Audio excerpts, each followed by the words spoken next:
Well, Vancouver-based Pawsible Ventures is launching a $10 million fund to support early-stage pet health startups. He says now's a good time to invest in the pet industry because in many households, people are spending more money on their pets than they are on their babies. Here to tell us more about that is Alex Chieng, co-founder and CEO of Pawsible Ventures. Alex, this is interesting as we get into this too, and I want to touch on that people spending more money on their pets than on babies right now.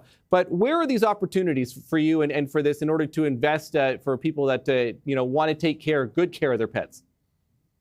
Yeah, and that's a great question, and thanks so much for having me here. I think you touch on a lot of key points and stats that's happening in the Canadian ecosystem, and nearly 70% of households now have a pet in Canada, and pet spending is growing year after year, and it really shows how pets are now becoming part of the family. It's just a whole new concept of the humanization of pets. And they want better care, they want better nutrition, and they want better access to services. So we started Pawsible Ventures to be able to be at that intersection where we can support the current innovation and technology that's happening in the pet space. So let's talk about that too, and some of that infrastructure. What is it, and take us through what that means for people's pets. Yeah, so there's actually two angles of Pawsible Ventures. So we have our $10 million fund that we recently launched. From there, we do direct investments into pet care companies. So anyone who's building in the pet space across wellness, AI, diagnostics, we invest in them. We also have our incubator program as well. So what that means is that if you have an idea written on the back of a napkin, or if you have an early stage company in the animal health sector, we will walk you through a very structured 8 to 12 week program where we help you build from basically idea all the way to concept and go to market strategies there. Yeah, super interesting. I want to talk about, we talk about AI a lot. Clearly, the investments that are being made in AI, and I know there's a connection here, clearly for the pet industry. How are these two interacting right now, in particular when it comes to some of these startups? So I think AI is a very interesting conversation, and AI is happening all around us. And I think AI has actually been used in the past far longer than we think. But most recent years, AI has obviously exploded in different types of industries and niches. And what we're seeing how this translates to the pet space is that AI is now being used to transcribe information, to transcribe calls, to actually help pet owners make better decision-making processes when it comes to nutrition, when it comes to technology, bookings, and all of the above. So AI is being integrated. And I think the best companies out there that are integrating AI in the animal health space happens on the back end where we as a pet owner, we don't really necessarily notice it. Right, that's true. I've owned pets for all my life too, and certainly understand this, and where this is, and all the different, whether it's beds or food or diet or otherwise, what are people spending their money on? And give us an idea, maybe a couple of these possible businesses, that the fund could, be investing in order to help pet owners.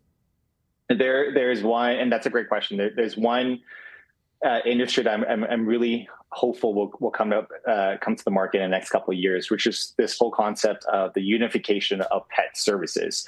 So pet owners are spending more and more on their pets every single year. That comes across veterinary services, nutrition.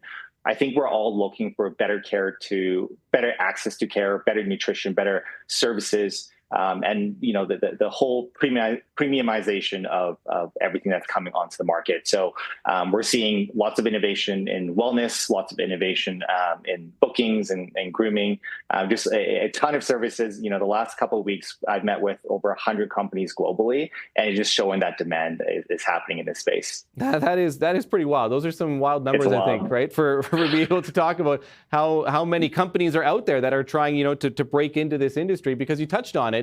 We're seeing a shortage of veterinarians. We're seeing private equity taking over vet clinics. It is really, really expensive. So people are willing to spend the money, but they are spending a lot of money, maybe not investing in insurance as much as, they might be able to as well. So, how does that all intersect too for you as well as we talk about that? And how are you going to be able to provide maybe a little more competition in that space? Yeah, so you've identified two really key pain points. Number one is that pet owners are demanding more premium services.